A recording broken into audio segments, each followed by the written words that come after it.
Grant here at Arbor Upcycle in Brisbane, California, just outside of San Francisco.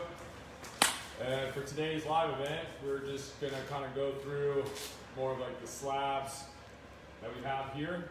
And got my man Remy here, the tree master, the arborist of all knowledge. So he's gonna kind of talk to us also about each slab and a little bit of backstory behind it, where we got it from, some of the removal process, why things get removed. And probably another good thing to address today is, I think you know, it's pretty common for you to deal with people that think we're killing trees and people that freak out when they see anything happening. But we like to try to explain today that all this stuff in here, all the stuff you see, all the stuff out in the air drying out in the lot, all of the stuff we have, it never comes down just for the sake of taking something down. Everything comes down because it's already coming down, and then we are salvaging that so it doesn't go to waste. So that's what we're going to kind of do today. We're just going to kind of walk through, take a look at a little bit of the different pieces we have, the different sizes, different species, kind of just a real good comprehensive overview of what we have in here. So, and the other reason what we're doing the video today is to kind of for a celebration of Valentine's Day, which is this kind of idea of a table for two. So we can make that happen for you because we have all these beautiful slabs, beautiful wood for the table. We're carrying table legs, bench legs, so we can, the epoxy, the finishes from walrus oil to eco-epoxy, the epoxy finishes, and the epoxy. We have a complete total package for you to build your own table. Because nothing would be nicer for your girl than for you to build her a table, because anybody can buy a table. You can come down here and buy all the parts and build it yourself. So, a couple other things that we're wanting to just kind of show off right now is we're doing wine stoppers now. Some small bowls. Here you can see one. This is the Luther Burbank Paradox Walnut with a little bit of epoxy. These are all being made for us by a local artist named Jeff Vitale. He's really amazing wood turner. So we have these now, as well as we always have cutting boards, some bowls, and these nice little charcuterie paddle boards here. So that's some stuff. We always have that. You can check our website: cutting boards, charcuterie boards, end grain cutting boards, wine stoppers, bowls. We got a bunch of new small items that we're working on, so stay tuned and we'll, let you guys know about what those are going to be. And then I think we'll do merch last, probably, right? So I think what we'll do is we'll just kind of like start. Let's just kind of start over. Let's just start right here. This is a nice big piece of Coast Redwood. This is from St. Elmo area, which is essentially Inner Sunset, like the upper top of the Inner Sunset at Quintara. Remy, were you involved with that job? Do you remember that one? I do, yeah. What was the reason that one got removed? Development, which is a huge reason for trees being removed in San Francisco, and is one of the reasons we felt originally so inspired to start trying to salvage wood because of the rapid sort of development that was happening in the last decade in San Francisco, where with redevelopment, a lot of trees, our urban forest was coming down, and that leads to the fact that we don't have a native forest protection plan in San Francisco because technically, I guess there is no native forest. Most of San Francisco is all landscaped. So unlike places like Marin County and Oakland and even down in the peninsula where we have our native redwoods, our native oaks, for instance, there are these native protection plans which makes it very difficult, rightfully so, to remove mature, sometimes known as heritage trees, sometimes known as significant trees, due to their species and their native environment. Well, we don't have that in San Francisco, so quite frankly, it's kind of easy to cut down a tree or remove a tree on your property, and as long as it's 10 feet away from the public right-of-way, you can essentially cut it down. It doesn't matter how old the tree, what species it is, or anything like that. So that was another reason we felt strongly about starting Arbor Upcycle and trying to salvage are rapidly sort of depleting or changing landscape in San Francisco with all of the more recent development. So a lot of these trees do come down for development purposes when someone is looking into expanding their home, remodeling, developing a vacant lot.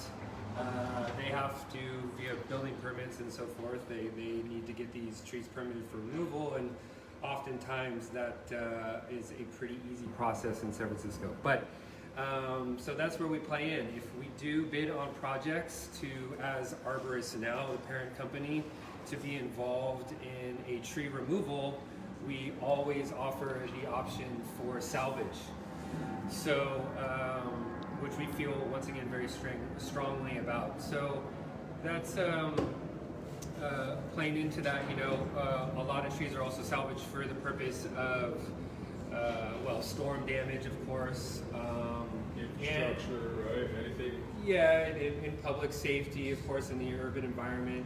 Sometimes trees do outgrow their locations. You know, our very big coast redwoods and oaks, unfortunately, they do succumb to the urban environment due to lack of resources or just lack of space sometimes. Once again, we don't make those calls. As a certified arborist, I always have to vouch, you know, for the management of the tree, sort of based on the ethics of a certified arborist. That's first and foremost. What can we do to sustainably manage this tree moving forward? And oftentimes, you know, sometimes, you know, we're overrided in those departments, being geologist or an arborist report from a consulting third-party arborist due to the fact that the tree is maybe not sustainable in its location in the long run, and people choose to get it permitted for removal. So once that happens, we quickly, you know, want to offer the option for salvage so that the beautiful tree and its timber quality doesn't go to waste. So that is, in a nutshell, is a huge part of why we became involved in trying to salvage trees. Not to mention the ecological benefits of doing too, and carbon sequestration and so forth. Most people might not know, but that if a tree does get removed and doesn't get salvaged and milled and cured, it gets chipped up and it goes to the waste dump, where eventually that mulch or chips decomposes and off gases and you know, goes back into our atmosphere essentially as it decomposes. So when we retain these beautiful slabs of wood in our you know, often oldest running residence in San Francisco, we're able to sequester a small but, you know, good amount of carbon. But, you know, there's always the historical value of the wood that we find in San Francisco as well. A wood mill is defined by its surrounding forests. So in the urban environments around the city, people have found a lot of value in the timber that grows in those urban environments, just based on the diversity, you know, from whether it was Russian immigrants or Chinese immigrants that came to San Francisco and planted or tried to plant maybe some of the species from their country. So, you know, a lot of the trees in San Francisco are not native, but that's also not a reason to cut them down. So anyways, whenever we can, we run around trying to save a tree in a respect. So as Clint mentioned, you know, we don't go after trees for logging purposes. It's very much a sustainable sort of approach. But we can talk a little about some of the species that we have here. Yeah, like I'm glad Remy kind of like just did like a little quick overview. We kind of really haven't touched on that in any of our videos really, but that's really kind of the ethos of what we're doing and why we're doing it. And now that we kind of said that, we can take a look at some of this different stuff we have here. So this is some of my favorite stuff. We have essentially 2 of these slabs left. We have another pool that's air drying that's around this size, and then we have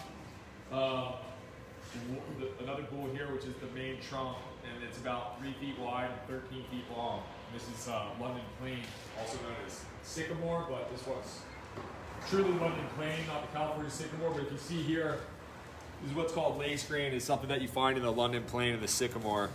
This is just yeah, I mean, it's really just stunning. It's hard to find anywhere else in any other kind of wood. And this stuff's really beautiful. This is all from Golden Gate Park tennis courts.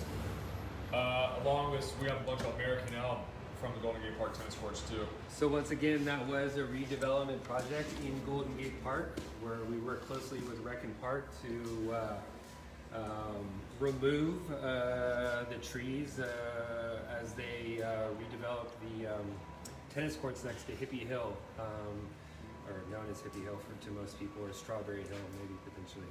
Anyways, I digress. Yeah, so once again, some historical value to kind of a cool location in San Francisco where this tree came from.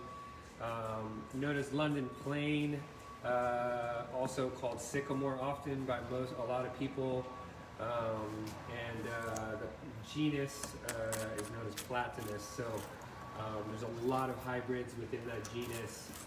It's most likely this is the Platanus hispanica, which is a hybrid, also known as the London Plane, which is the most common probably species around the world, almost a hybrid.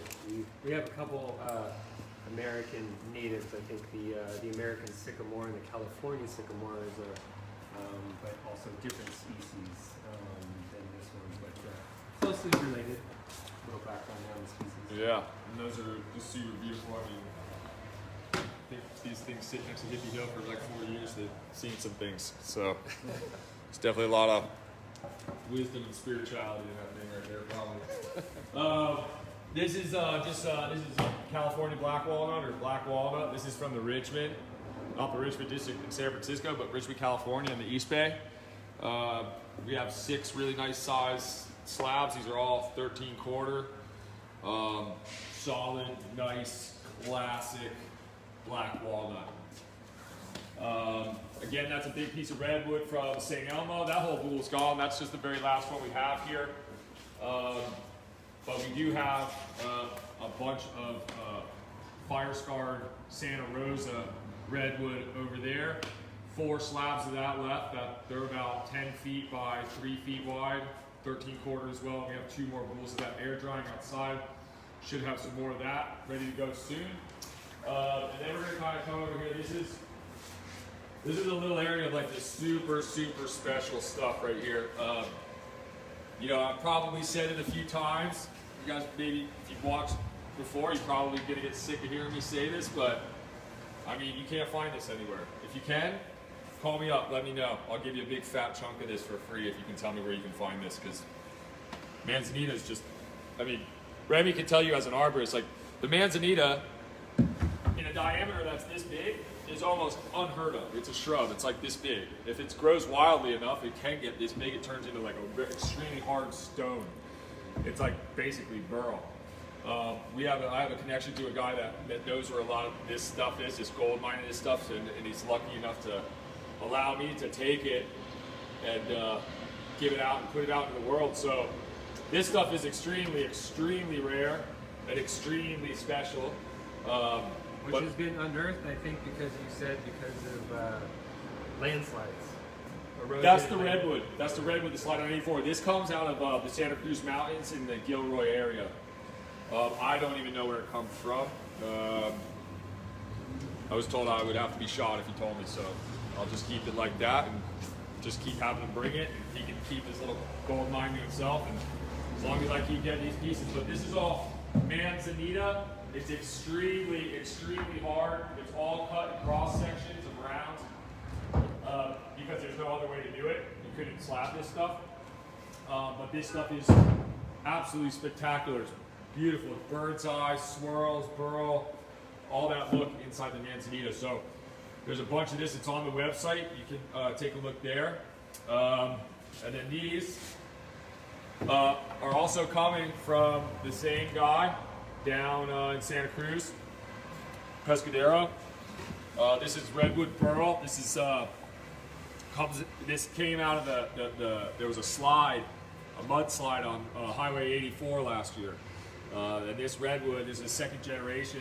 This came down in it. So there's this piece. We have about 10 more pieces from this section, all about the same shape, but more of these pieces. These are some redwood burl, some second generation redwood burl from the Santa Cruz Mountains. You can see just the insane amount of curly in this here. So this stuff's really beautiful. We got a bunch of chunks of this, a lot of different sizes, about 10, 15 different pieces. As well as I have some about 5 foot long, 3 foot wide pieces of redwood burl. Super beautiful. So these should be dry here in the next month, and they'll be ready to go. We're also doing a lot of just rounds now, just all different size rounds. This is some bay laurel from Palo Alto. We have rounds in all different sizes, you know, whether it's just something for the dining room table or something to make an end table or a coffee table. These are some small blackwood acacia. We'll show you later, we got some big, huge redwood and American elm rounds as well. Some more, this is some more of this redwood from St. Elmo. Same as that other big one, just a smaller section of the tree. This is some English yew, but we have another piece over here we'll take a look at. It's a little bit better. You know, we have some small coast redwoods here. These are also Lombard Street. These are our Lombard Street. The last few pieces of the smaller stuff that we have from Lombard Street is a coast redwood. Remy, you were on that job. Actually, Remy, if you take a look up here, you see these are 14.5 feet long coast redwoods from Lombard Street. Remy, actually, you fell these trees, correct?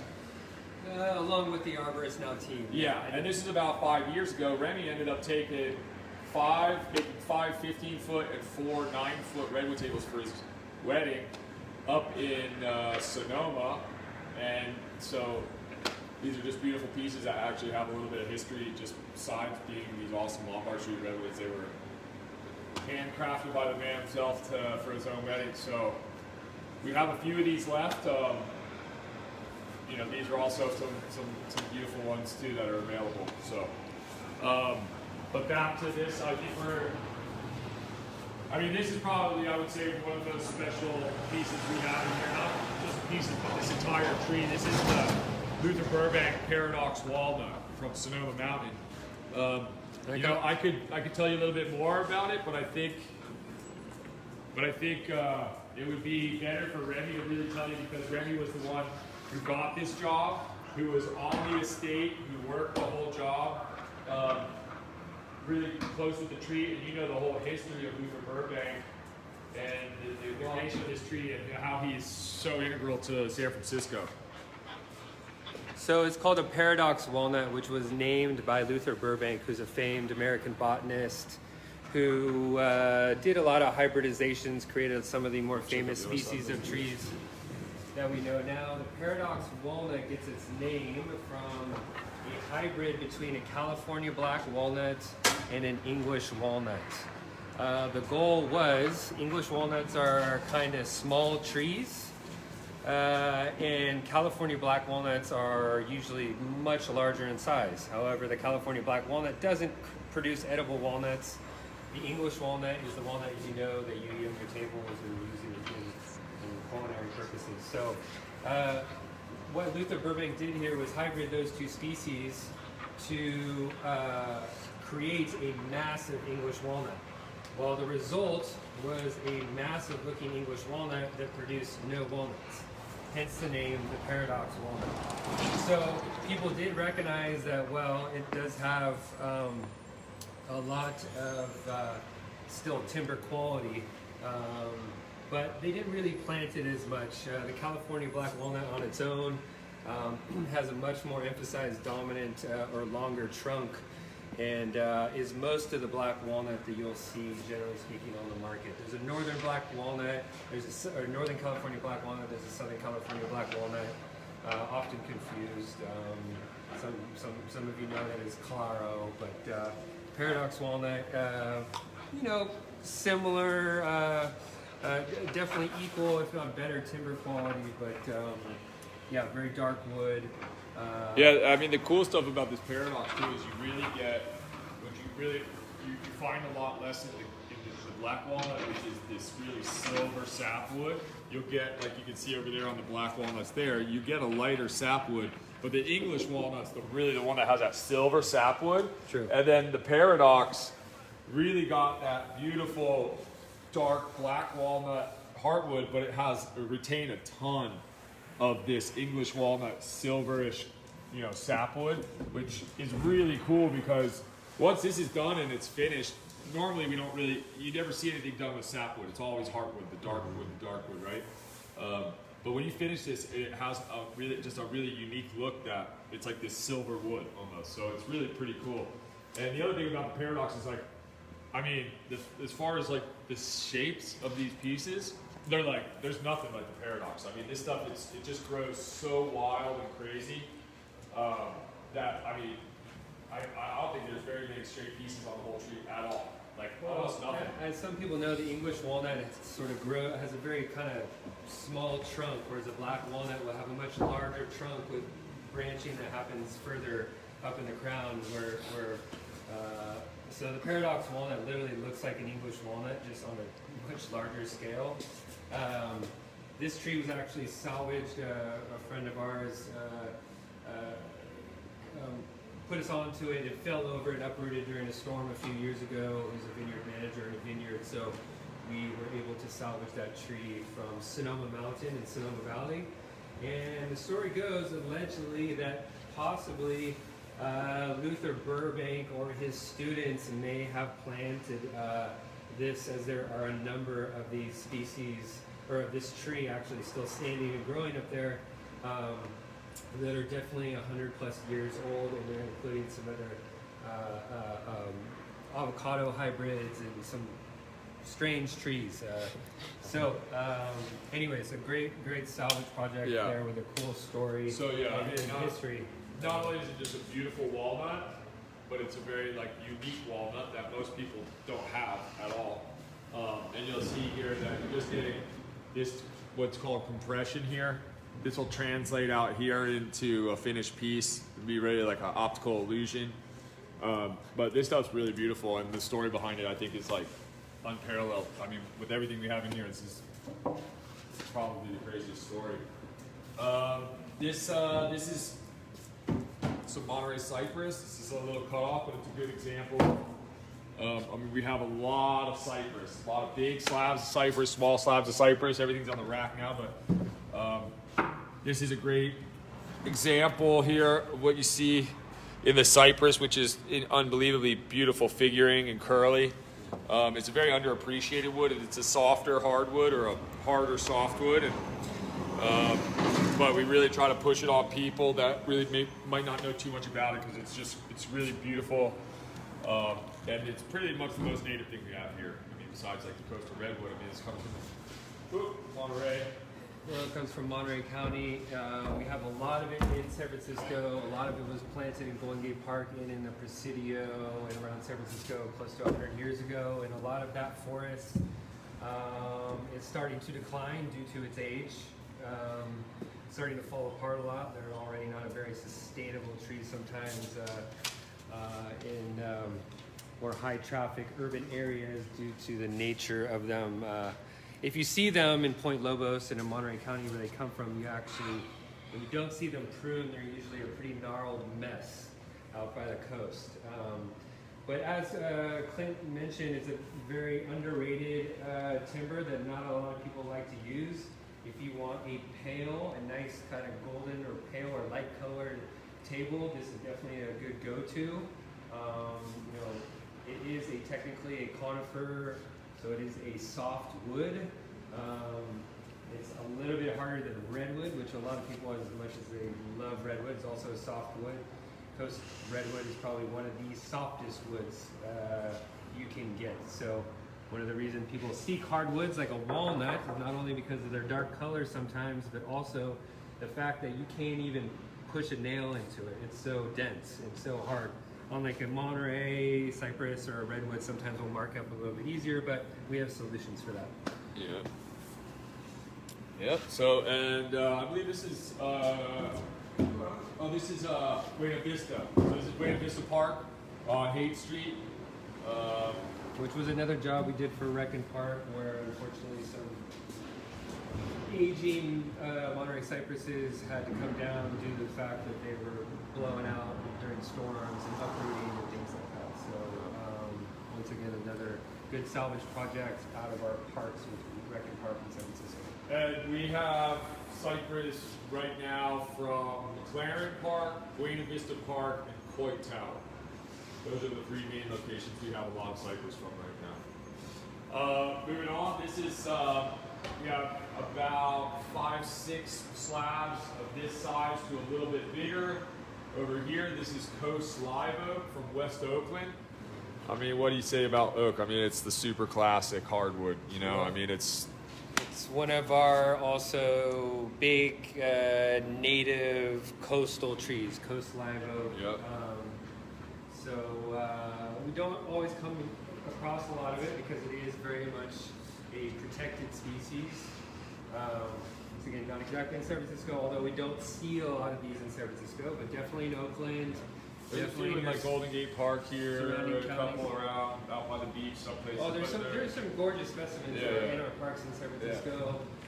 In the urban areas, sometimes we've come across some really big ones down in the Tenderloin. You'd be surprised. Down in downtown San Francisco, there are some pretty amazing secret big trees back there in those high-rise blocks in the backyards. They're kind of cool.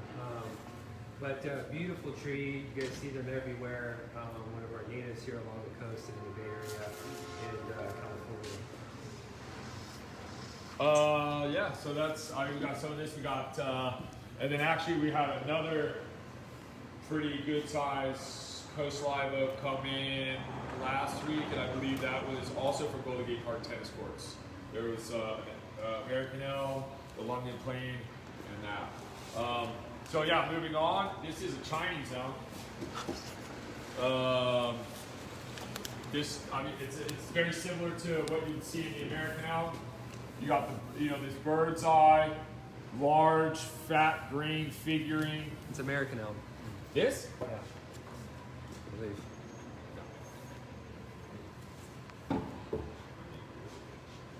That's Chinese elm. I'll show you American. It's silver. That's American elm. It's not the same. Yeah, so this is Chinese elm, and this was from, where was this one? We have to check that one again. We only have a few pieces of this, but it's super cool because it's basically elm, has all of the attributes of the elm, but not being that peanut butter brown kind of red. This has got much of a lighter, whitish to it. And where was this one from? This is from, San Bruno. That's where it was, yeah. So, yeah, these are nice. We have probably 4 or 5 pieces of this, some a little bit longer than these. But yeah, this is rad. I mean, I really love the elm too. The elm is a super classic, beautiful stuff. So yeah, there's that. And so then this one, this is a pretty nice piece right here. So this is English yew. This is 20 inches in diameter. We have 7. Irish yew. This is Irish? Irish yew.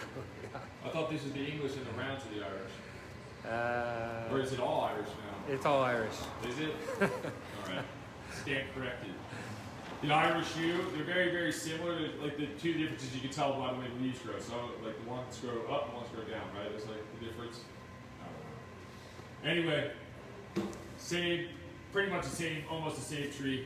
Yeah, so the Irish yew, this is what they used to make bow and arrows out of in the medieval times. This is extremely hard, extremely heavy. I mean, this thing right here is like probably 150 pounds. This stuff is really expensive because of the rarity. So this tree, similar to the manzanita, usually you'll see it maybe this big, maybe 12, 15 inches tops, 20 inches and solid. Single pith, right? Because most of the yew is multiple trees growing up into one. This is like one solid one. I mean, this is pretty unheard of. So this is like really, really choice stuff. We have 7 slabs of this total. I've already got one for myself, put it to the side. But you see just insane coloring, purples and pinks. You get dark blacks, like up in here, blacks and grays. And then these rose hues. The end grain on this stuff too is really beautiful. So you'll see here too, you get this like blue-gray blue-gray here in the in spots. This is some really beautiful stuff, and we have quite a good amount of that stuff. Again, this is more of that Chinese elm right here. Right? No, I'm sorry, this is the liquid amber. So this is some nice liquid amber. We got 4 big slabs of that. And you can see this little elf shoe kind of thing. This is some of that Paradox Walnut Luther Burbank that we were talking about before. This one with the crotch, this big crotch up here, that's American Elm for Golden Gate Park tennis courts. Let's go, what else we got? So this is some nice, very simple, but really classic alder. Just a really nice alder. Nothing too crazy, but you see it's got a really beautiful spalting, similar to like what happens in the oak. So you get that there. It's hard, nice and straight. For the most part, it's pretty clear. There's not really any inclusions or spots of decay or anything. It's pretty solid. So this is pretty nice. Just a nice classic alder. Over here, this is a bunch of blackwood acacia from the Fisherman's Wharf. These are just some really crazy, wild, very unique shapes here. Let's see, we got some long coastline oak up there. This is some more Beta Laurel from Palo Alto. And down here, this is, we were talking before about how the Luther Burbank is such beautiful and really unique shapes. This is a great example of some of the shapes you can see here. Cut off out of here. But you can see, as you can see right here, it's a crazy piece of blackwood. But these pieces right here, you can see these just wild, really beautiful, unique shapes here.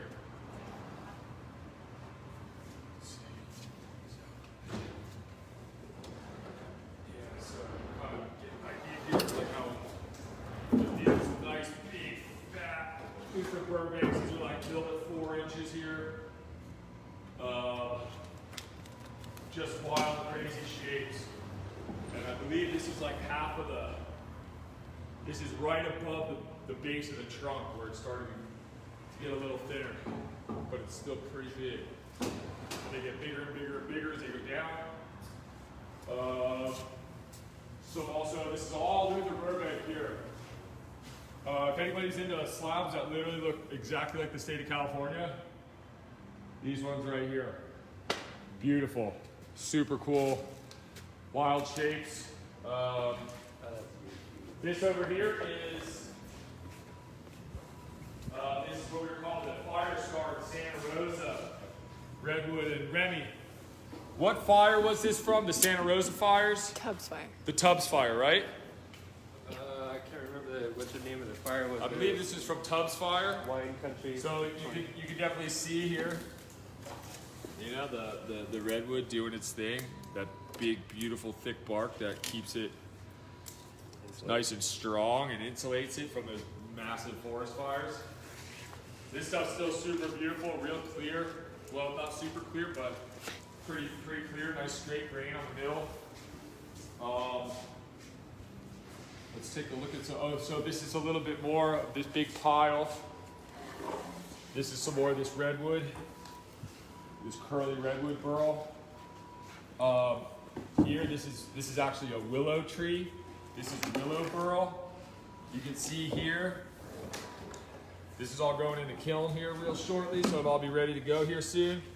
But you can tell right here, see this? This is like dead giveaway for some wild bird's eye and really beautiful stuff below the surface. So you got about 4 pieces of this big willow burl, and then you can see as we go down, getting back into that redwood burl from the slide on 84 down to Santa Cruz. This is all this pallet here, and here as well, another piece of this willow burl. Really beautiful. This is also from, this is Pescadero. This comes from Pescadero. And then Watch out. This right here, I'll show you, it's mine. This is actually probably the biggest piece of manzanita, I don't know, I've ever seen. And apparently Mike too says it's the biggest one he's ever seen. So it's just a big piece of manzanita, and we're going to be always having our eyes out for this stuff and try to keep this stuff coming in. So if you really want something really unique, to set you apart from the rest of the people or your neighbors or whatever, that's the stuff that'll do it. We're getting that. This also here, this is just a really cool one to talk about. This is a Valio. This is a super beautiful old spiritual tree from Menlo Park. We have a picture of a 1950 Chevy sitting in front of this thing in like 1952. This is still about the same size. We just got done in, we're processing that. Also, this is part of that Coast Live Oak that came from Golden Gate Park tennis courts. We're getting that down, making smaller stuff out of that. These are the big rounds. These are just getting out of the kiln. These are super dry and ready to go. This is American Elm from Golden Gate Park tennis courts. Big rounds, about 5 feet in diameter. And then these are some big redwoods. Fairly big, good-sized redwood rounds here as well. You can see all the crazy curly and swirling in there. These are going to be really beautiful too. These are about 6 feet in diameter. So these are perfectly good size for a dining room table, just ready to go. And then merch. All right, I think we're pretty much kind of went through most of our little stuff. Oh, also just really quickly, these are all, we're trying to make sure that all of our wood turners have plenty of blanks to turn. So these are some nice fresh redwood ones. These are some of the Valio. These are going to be all just turning blanks and turning blocks. So if you need something for wood turning, come see us. This is the Irish Yew as well. This is from also the Inner Sunset area. Super cool. You can see this here. You can even keep this, pour something like epoxy in here, but really cool. We got a ton of that. More of the Valio rounds, elm rounds. Lots of more rounds over here. So, yeah, if you need anything, rounds, slabs, turning blocks, small slabs, cut-offs, whatever, just come see us and we have something for you. We can search by dimensions, locations, whatever. So, and then the last thing, I think we announced it a couple videos ago, but we're fully carrying Ecopoxy now. We've been actually selling a ton of it. We realized that people in the city can't get it anywhere but here, so we've been doing quite a good amount of sales with that. So if you need it, come down. We have Ecopoxy, we have the Flowcast, as well as the UV Epoxy for finishing. All of your pigments with samples, so you can come down, check out your pigments, put them on the table, see what you like, pick a different color. So there's that. Walrus oil, we're fully stocked with our walrus oil now. We have cutting board care kits. These are an oil and a wax with a nice buffing rag. Keep your cutting boards, charcuterie boards always nice and fresh. This is the furniture maker kit. This is a 3-part. It's an oil, a butter, and a wax. Super nice. I really, really like this stuff. It's all 100% plant-based, 100% natural. And the guys that are doing this company are just super cool. So I really like these guys. If you need any of this, we have it too. Come see us. And then finally, got brand new, nice merch. So nice embroidered hats. The classics. These are super nice. We all got them on. I think we all really like them. some stickers, and some more new long sleeve shirts. And these are this really nice, super lightweight, breathable fabric. So, yep, wear them to a nice dinner or whatever. Real nice. So that's okay. And then the last thing is Can you just hold this for a that, second? I'm gonna go grab is it some. next week? Yeah. Next week we're going to be doing finally our full-on website launch. It's been already. Cal. Sorry. Yeah, so the website's been up for a couple months now, but it's taken a lot of work to really dial it in, and now we're finally next week going to do the full website launch. And to coincide with that, we're gonna do some special things. So let's just keep following us here on Facebook, Instagram at Arbor Upcycle, website www.arborupcycle.com. You can order slabs. We can ship them to you anywhere in the United States, and we can do custom orders through there. We have small items on there, everything you need. So feel free to reach out to us, and you can always just give us a call at 415-844-0576 if you just want to talk to us directly, and we'll line you up. So thanks to my man Remy for the info. Our man Reggie's the one who does all the milling here. So when you get a beautiful slab, it's because this guy did the job right and got you something real nice. And Jody behind the camera is probably who you talk to. What do you call? That's Jody. Yeah, she's really nice. All right. So thank you guys for watching, and please hit us up. Let us get something for you, do something for you, whatever we can, and we'd be happy to help you out. And this little guy's finally going to be able to maybe get a snack or somebody to pay attention to him. All right, guys. See ya.